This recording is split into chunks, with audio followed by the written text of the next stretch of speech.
অনাথেষু তথার্থেষু সর্বদা শিবপূজকম নমামি নির্মলম সুজ্ঞম অখণ্ডানন্দ স্বামিনম।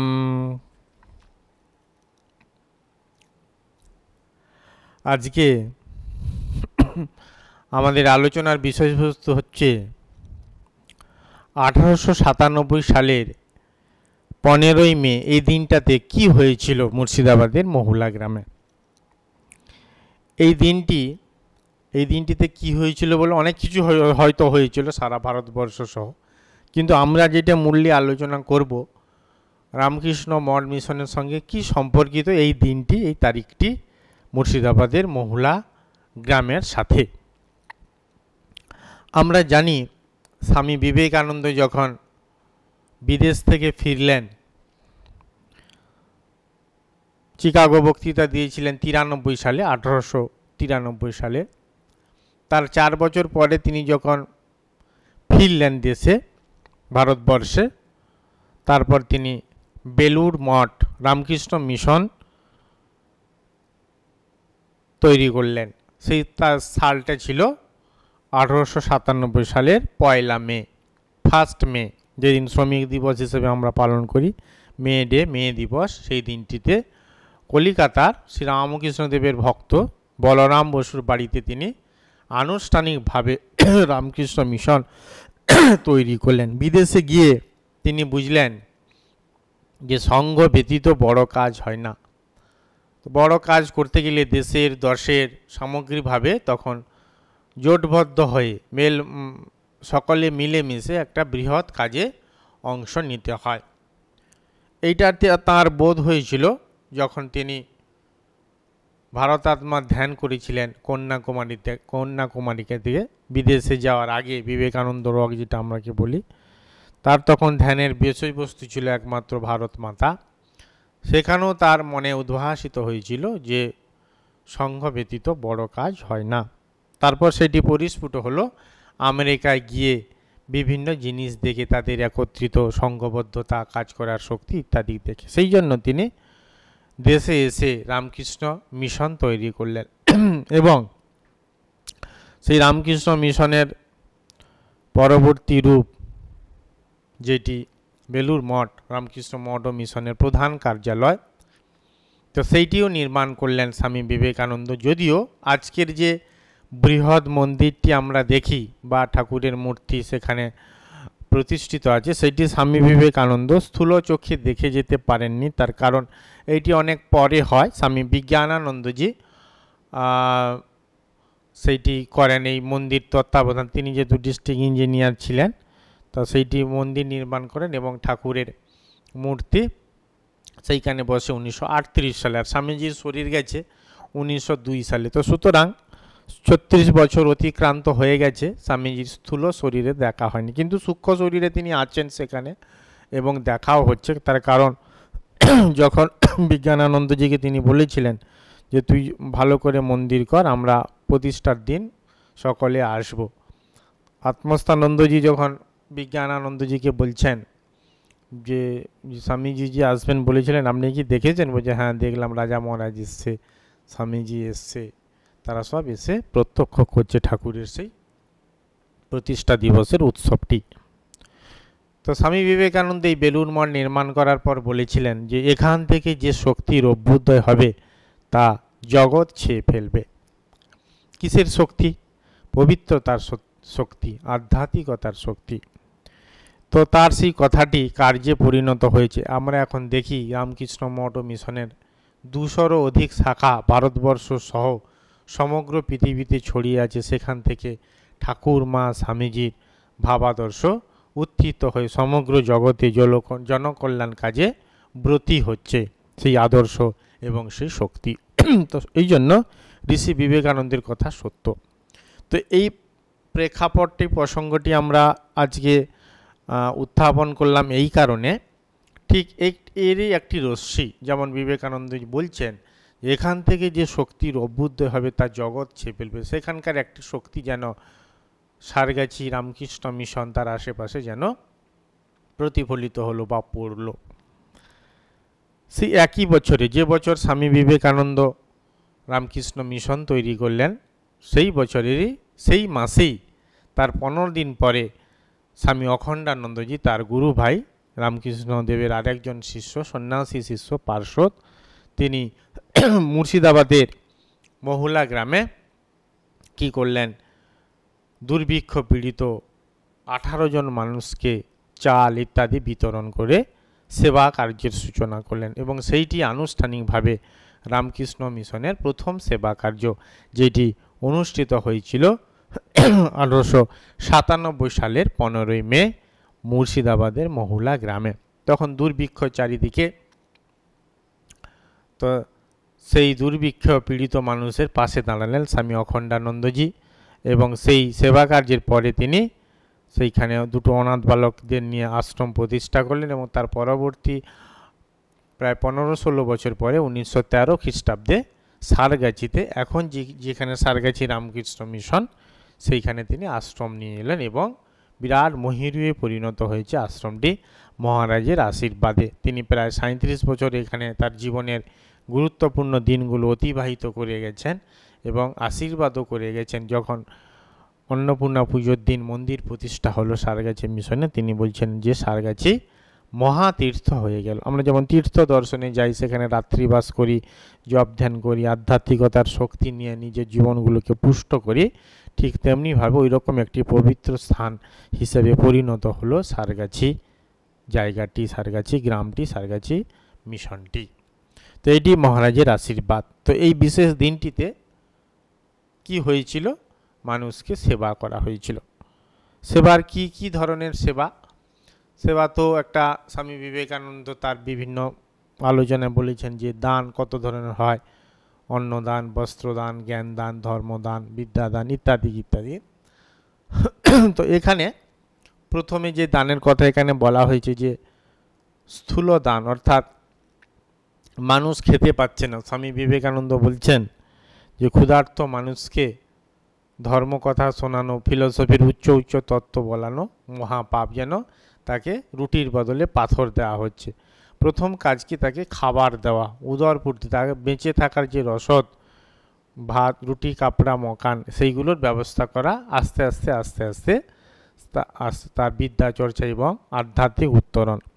যখন অখণ্ডানন্দজি সেবা কাজ করছেন, স্বামী বিবেকানন্দ তাকে প্রথমে বলছেন যে তুমি যে করছো এতে কোনো সন্দেহ নেই, ভালো কাজ, কিন্তু মনে রাখবে এতে মানসিক ফুডটাও দিতে হবে, স্পিরিচুয়াল ফুড সেইগুলো দিতে হবে। অখণ্ডানন্দজি যে বুঝতেন না তা নয়, যে তিনি স্পিরিচুয়াল ফুড না দিয়ে কেন চাল টাল দিচ্ছেন, তার কারণ মানুষ তো আগে বাঁচবে, তারপর তো সে ধর্মজীবন যাপন করবে, শিক্ষিত হবে, নৈতিকতার আদর্শে জীবন গড়ে তুলবে। তো যদি সে মরেই গেল, দুর্ভিক্ষে খেতে পাচ্ছে না, অখণ্ডানন্দজি ওটা জানতেন। ওই জন্য স্বামী বিবেকানন্দের অন্য যে বাণীটি আছে, যে আগে মানুষকে ক্ষুধার অন্ন তার মুখে তুলে দেওয়া, আস্তে আস্তে তার কারণ আমরা দেখি স্বামী অখণ্ডানন্দজি যখন দুর্ভিক্ষে কাজ করেছিলেন, দুর্ভিক্ষের সময় যখন সেবা কাজ, দুর্ভিক্ষ যখন নিরসন হলো, আস্তে আস্তে কমলো, আবার খাদ্যের যোগান এলো, দুর্ভিক্ষটা সরে গেল, তখন অখণ্ডানন্দজি কী করলেন, এখান থেকে চলে গেলেন, হাত গুটিয়ে বসে থাকলেন? তা কিন্তু তিনি করেননি। তারপর তিনি বিদ্যা চর্চার জন্য বিদ্যালয় খুললেন, স্কুল খুললেন এবং সেইটি রামকৃষ্ণ মিশনের প্রথম স্কুল, শাখা কেন্দ্র হিসেবে প্রথম স্কুল। তো সেটি আজকেও স্কুলটি মহিরুহে পরিণত হয়েছে। এই স্বামী বিবেকানন্দ যেটি বলছেন মেন্টাল ফুড, বিদ্যাদান, যে তার একটা বাণীতে আছে স্বামী বিবেকানন্দের, যে এমন কোনো সমস্যা নেই যা শিক্ষার ঐন্দ্রজালিক স্পর্শে দূরীভূত না হয়।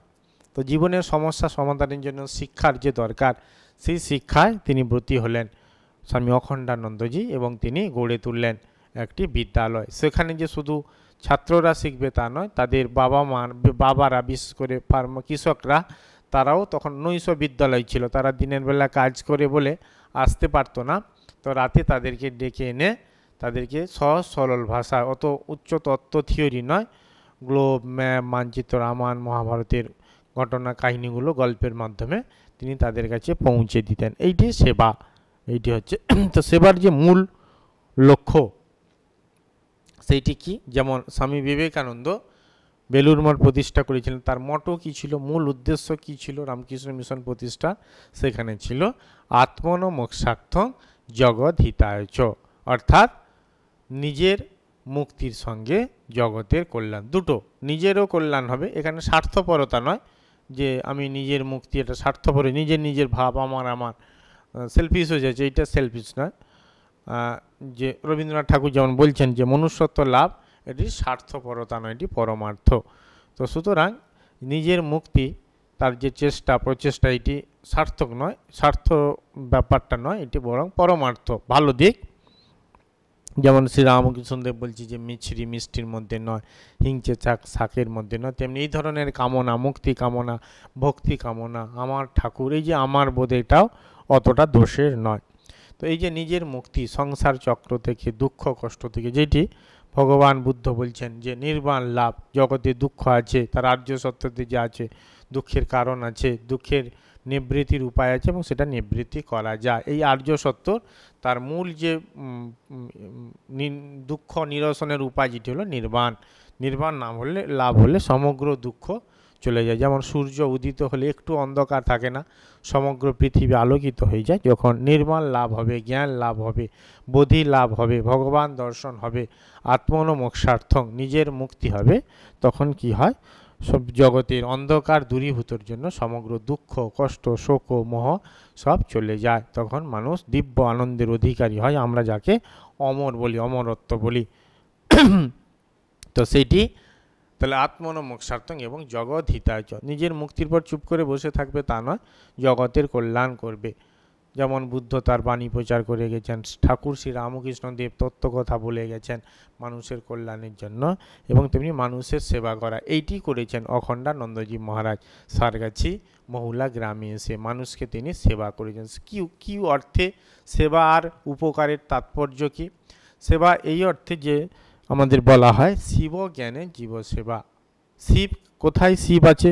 শ্রী রামকৃষ্ণদেব তার একটা বাণীতে বলছেন কোথায় শিব আছে, বলছেন যত্র জীব তত্র শিব, যেখানে জীব আছে, where the life is begin, যেখানে প্রাণের অস্তিত্ব আছে, প্রাণ আছে, লাইফ আছে, দেয়ার দ্য শিব ইজ এক্সিস্ট, সেখানেই শিব আছে। তো সুতরাং মানুষ যে শুধু শিব তা নয়, একটা পিঁপড়ের মধ্যেও প্রাণ আছে, অন্য কোনো জীবন্ত প্রাণী, ইভিন গাছ, আমরা জানি জগদীশচন্দ্র বসু আবিষ্কার করেছেন, সেটি জীব, সেটি জড় নয়, তারও প্রাণ আছে, সে উত্তেজনা সাড়া দেয় ইত্যাদি ইত্যাদি। তো সুতরাং যেখানে লাইফ আছে সেটাই হচ্ছে শিব। কি সুন্দর সংজ্ঞা। আমরা জানলাম হয়তো মন্দিরে শিব আছে, শিবলিঙ্গের মধ্যে শিব আছে, সেখানে ওই বেলপাতা আকন্দ ফুল এই সমস্ত মালা দিয়ে পুজো করতে হবে, কিন্তু শ্রী রামকৃষ্ণদেব বললেন যে যত্র জীব, যেখানে জীবের অধিষ্ঠান আছে, যেখানে প্রাণ আছে, যেখানে লাইফ আছে, সেই লাইফ হচ্ছে শিব।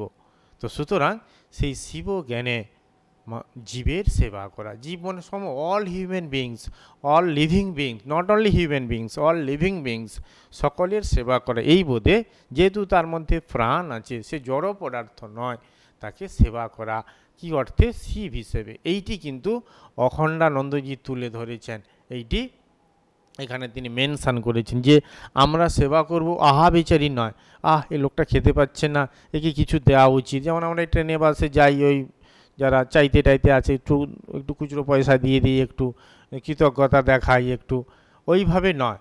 স্বামী বিবেকানন্দ বলছেন তুমি যখন দেবে তখন তুমি নতজানু হয়ে দেবে, আর যে নেবে সে রাজ সিংহাসনে বসার মতো, মানে তুমি ওই অভাবিত লোকটি আছে বলে তোমাকে সেবার একটা সুযোগ করে দেওয়া হয়েছে ভালো কাজের, এই বোধটি রাখা, এবং হচ্ছে মানুষকে বা অন্যান্য জীবকে সেবা করব শিব হিসেবে। এইটি কিন্তু ইম্পর্ট্যান্ট। রামকৃষ্ণ মিশনের অখণ্ডানন্দজি, স্বামী বিবেকানন্দী, শ্রী রামকৃষ্ণদেব যেটি বলছেন, যখন দক্ষিণেশ্বরে সেই কথাটি হয়েছিল যে জীবে দয়া করা উচিত, স্বামী বিবেকানন্দ বলছেন, তখন ঠাকুর তার স্বামী বিবেকানন্দের কথাটি শুধরে দিয়ে বললেন যে দয়া করবার তুই কে?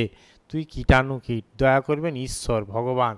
তো সুতরাং দয়া নয় রে, শিব জ্ঞানে জীব সেবা, আমি জীবের সেবা করব, জীবে শিব আছে বলে, শিব মানে তার মধ্যে প্রাণ আছে বলে, যত্র জীব তত্র শিব, যেখানে জীব আছে, লাইফ আছে, প্রাণ আছে, সেখানে শিবের অধিষ্ঠান আছে। এই জেনে আমি এইটি কিন্তু যে শিবজ্ঞানে জীব সেবা, এইটি কিন্তু রামকৃষ্ণ মিশনের সেবার উদ্দেশ্য। আহা বেচারি নয়, খেতে পাচ্ছে না, এ গরিব, আমি ধনী, আমার অনেক কিছু আছে, তা কিন্তু নয়। তার সে তিনি ভগবান, এইটি অখণ্ডানন্দজি, এইটি কিন্তু সাধনা, এইটি করা উচিত। তিনি যখন এখানকার আশ্রম বালকদের স্নান করাতেন, নারায়ণের স্নান মন্ত্র দিয়ে, সহস্র শীর্ষ পুরুষা ইত্যাদি দিয়ে তাদেরকে স্নান করাতেন। তাদের খাওয়া হয়ে গেলে তারপর খেতেন। যখন একদিন এর থেকে আসছেন, স্টেশন থেকে আশ্রম বালকরা লাইট দেখিয়ে দেখিয়ে আসছে, অন্ধকার, তখন এত ইলেকট্রিসিটি হয়নি, তখন অখণ্ডানন্দজি বলছে, আরে এটা আমার তো তোদেরকে লাইট দেখিয়ে দেখিয়ে নেওয়া উচিত, পথ প্রদর্শক হওয়া উচিত, আমারই তোদের সেবা করা উচিত, তোরা কেন আমার সেবা করবি? তার কারণ উনি দেখতেন এরা সাক্ষাৎ ভগবান, ভগবানের অংশ। তো সুতরাং আমরা যেমন কি আমাদের ওই বোধ নেই, ওই দৃষ্টি এখনও খুলেনি, তো অখণ্ডানন্দজি এইভাবে তাদের সেবা করতেন।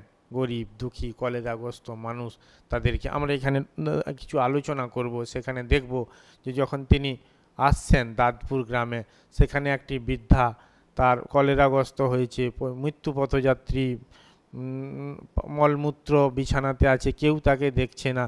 উনি তখন সেই মৃত্যু ভয়কে অপেক্ষা করে তিনি তার কাছে গেলেন এবং মলমূত্র পরিষ্কার করে ভালো করে মুছে টুচে স্নান করে ঝোল ভাত যেই খাওয়াতে যাচ্ছে বা খাচ্ছেন 2-1 গ্রাস, তখন বৃদ্ধাটি আনন্দ অশ্রু, আনন্দে কেঁদে ফেললেন। বলছে, বাবা তুমি আমার জন্মান্তরের ছেলে, আগের জন্মে তুমি আমার নিশ্চয়ই ছেলে ছিলে, না হলে এত প্রেম ভালোবাসা, তোমার এত সেবা বোধ এলো কী করে?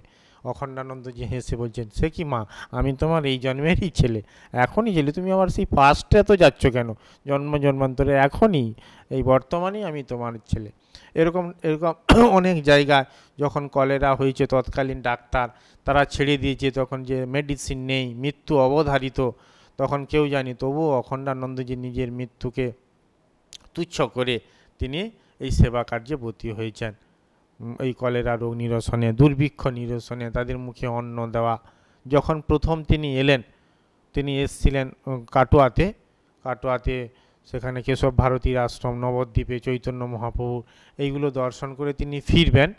তখন একজন বললেন কি যে এখানে ঐতিহাসিক মুর্শিদাবাদ জেলা আছে, সেখানে হাজারদুয়ারি আছে, পলাশির প্রান্তর আছে, যেখান থেকে ভারতের স্বাধীনতার অস্ত্র চলে গিয়েছিল, মানে ইংরেজরা এসে গিয়েছিল, আমরা পরাধীন হয়ে গিয়েছিলাম তাদের আন্ডারে। তো তার ইচ্ছে হলো এই ঐতিহাসিক জায়গাটি দেখবার, এবং তারপরে তিনি চিরতরে হিমালয়ে চলে যাবেন, তার জন্য তিনি একবার দেখে যাবেন। যখন পলাশিতে ঢুকলেন, তার যেন রোমাঞ্চ হলো, এই সেই পলাশি, এখান থেকে ভারতের স্বাধীনতার সূর্য অস্তগামিত হয়েছিল।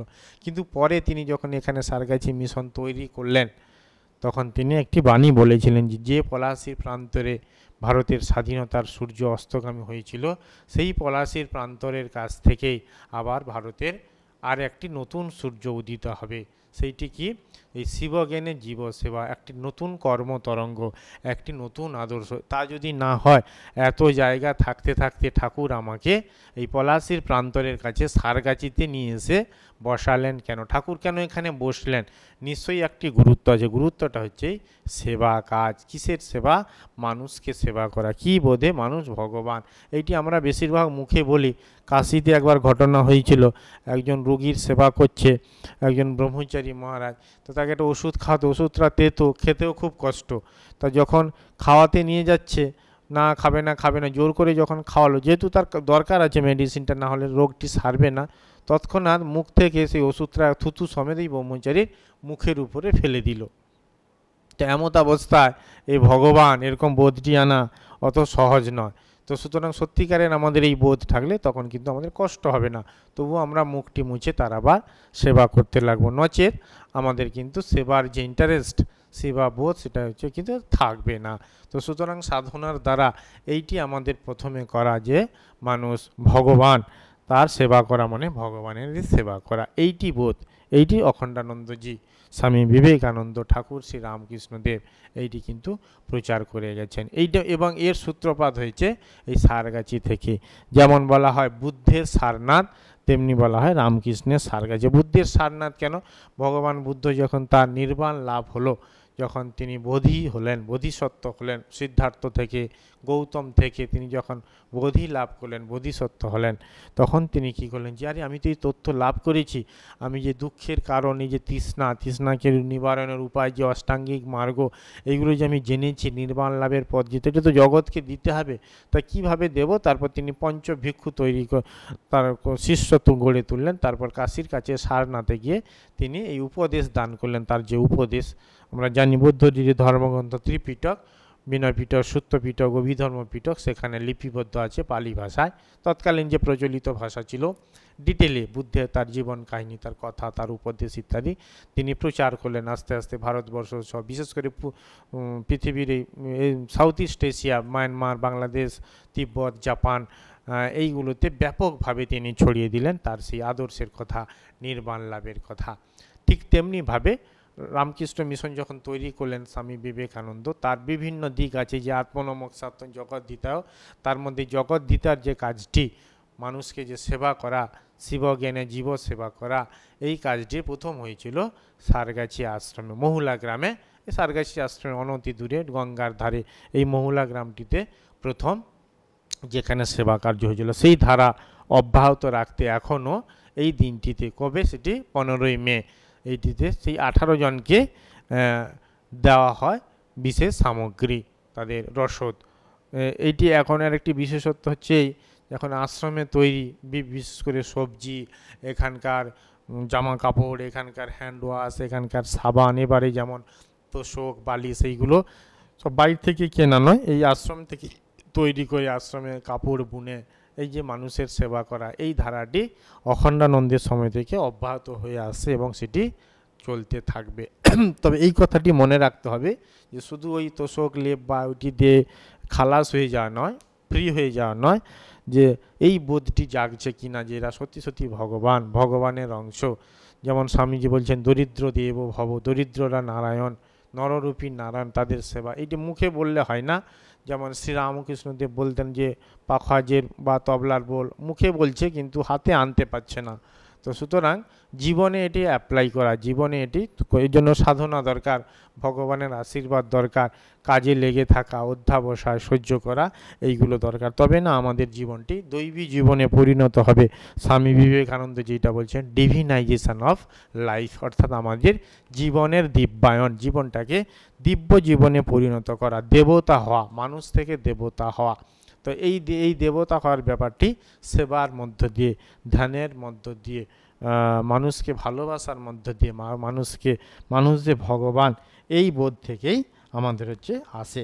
তো সুতরাং আমরা এই যে বিশেষ দিনটি, অর্থাৎ 1897 সালে 15ই মে, দিনটাতে কী হয়েছিল, এই দিনটাতে মেন যে অ্যান্সারটা হবে সেটি হচ্ছে মানুষকে সেবা করা হয়েছিল ভগবান জ্ঞানে, শিব জ্ঞানে জীব সেবা, এইটি কিন্তু করা হয়েছিল।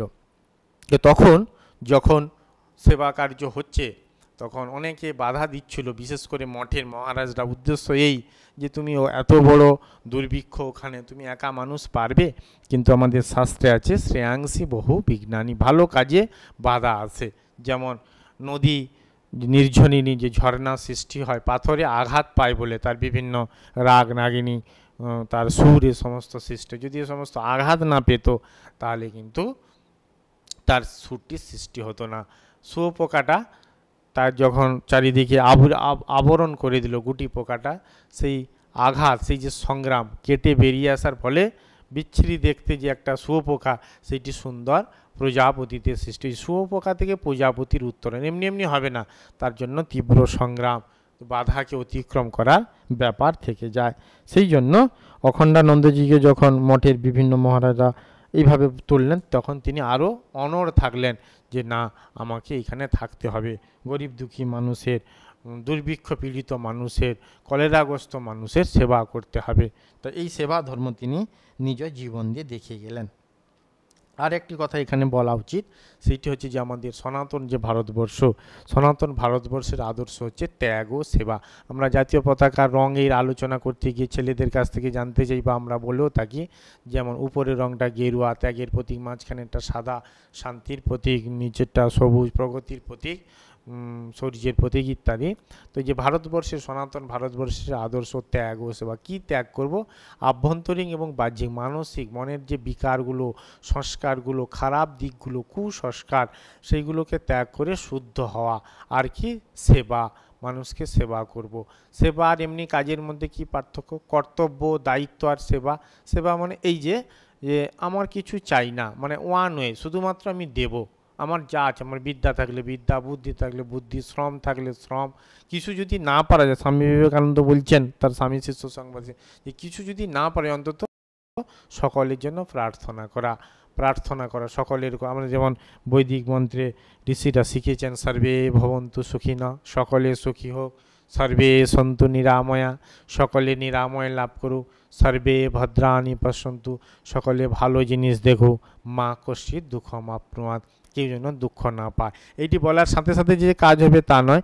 স্বামী বিবেকানন্দ বলছেন যে তুমি যদি অপরের জন্য প্রার্থনা করো, অপরের উন্নতি হোক আর না হোক, তোমার নিজের মনের যে প্রশমত ভাব, তোমার নিজের হৃদয়টি যেন শান্ত হবে, মনটি শান্ত হবে, আধ্যাত্মিক উন্নতি তোমার ত্বরান্বিত হবে, আস্তে আস্তে তুমি এগিয়ে যাবে। ওই জন্য স্বামীজি তাকে, অখণ্ডানন্দজিকে আশীর্বাদ করেছেন। যখন সকলে বাধা বলতে সেই অর্থে বাধা নয়, জাস্ট কথা তুলেছে, তখন স্বামীজি বলছে, বাহ সাবাস গুরুজি কি ফতে, তুমি ভালো কাজ করছো, যা টাকা লাগবে আমি দেবো, তুমি কাজ করে যাও। স্বামীজি টাকা পাঠালেন বিদেশ থেকে, তখন দার্জিলিংয়ে ছিলেন, সেখান থেকে চিঠির উত্তর দিলেন, সাবাস, বলছে তুমি ভালো কাজ করছো। এই না হচ্ছে কাজ, এই যে সেবা করছো, সেবার দ্বারা কি হয়?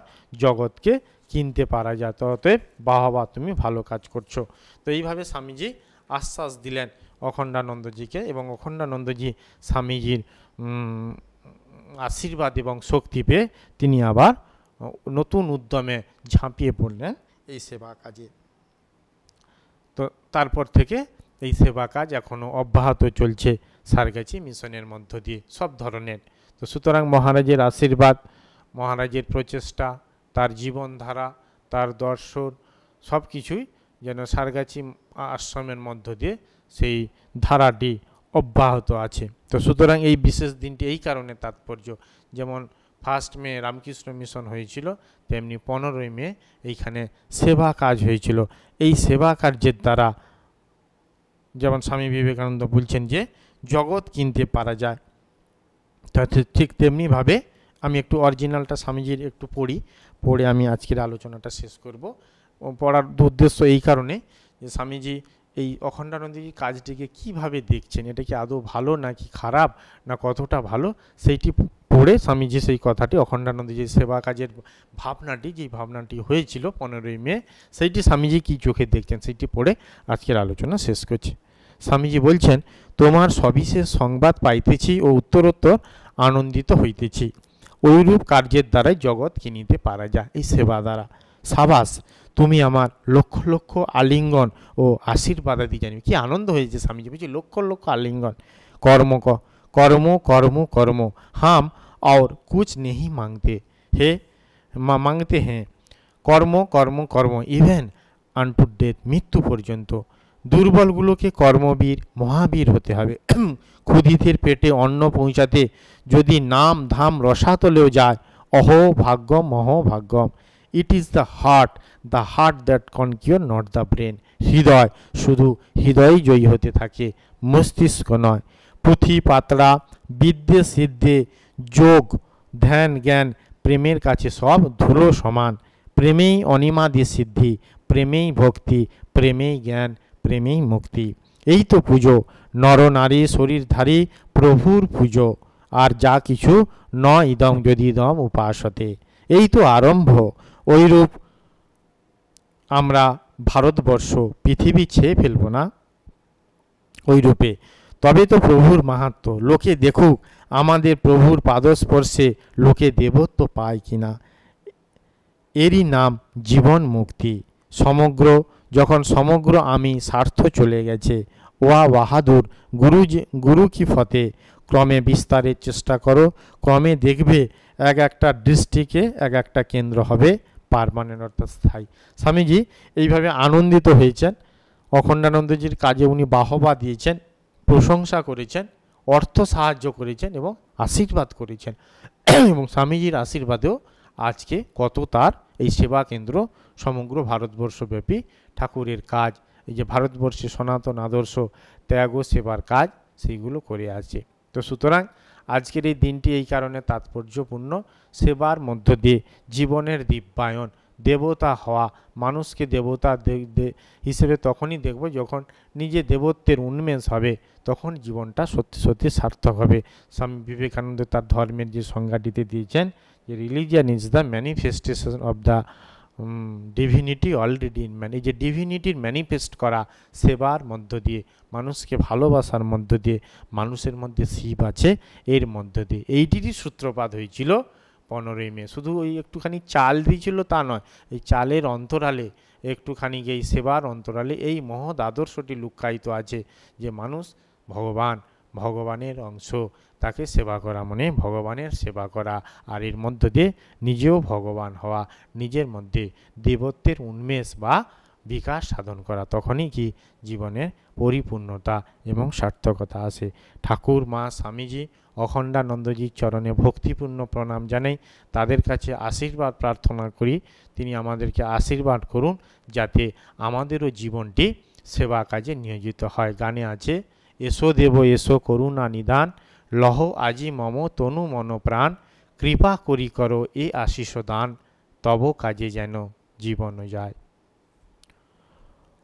ওম শান্তি শান্তি শান্তি, হরি ওম তৎসৎ। শ্রীরামকৃষ্ণার্পণমস্তু।